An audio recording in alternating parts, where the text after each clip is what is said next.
దిన్నెదేవరపాడు highway నుండి కొద్దిగా ముందుకు వెళ్తే లెఫ్ట్ సైడ్కి అయితే దిన్నెదేవరపాడు వెళ్ళడానికి అండర్ పాస్ వస్తుంది. ఇందులోంచి ముందుకు వెళ్తే జగన్నాథ గట్టుని అయితే చేరుకుంటాము. ఇక్కడే ఉంది వినాయక స్వామి గుడి. ఈ గుడిలో వచ్చేసి మధ్యలో వినాయకుడు, ఒకవైపు సుబ్రహ్మణ్య స్వామి, మరొక వైపు అయ్యప్ప స్వామి అయితే కొలువు తీరున్నారు.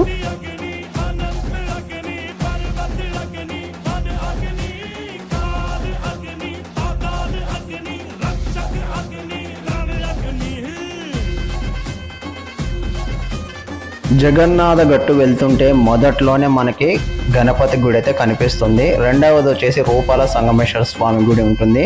అలాగే కొద్దిగా ముందు వెళ్తే ఆంజనేయ స్వామి విగ్రహం దగ్గరికి అయితే చేరుకోవచ్చు. ఈ ప్రదేశం చాలా ప్రశాంతంగా ఉంటుంది. గుడి టైమింగ్స్ వచ్చేసి మార్నింగ్ 7 నుంచి 11 వరకు అయితే ఓపెన్లో ఉంటుంది. अग्नि की जो पहली लपटों से खेला हो, अग्नि में ही जो फला और फूला वो हम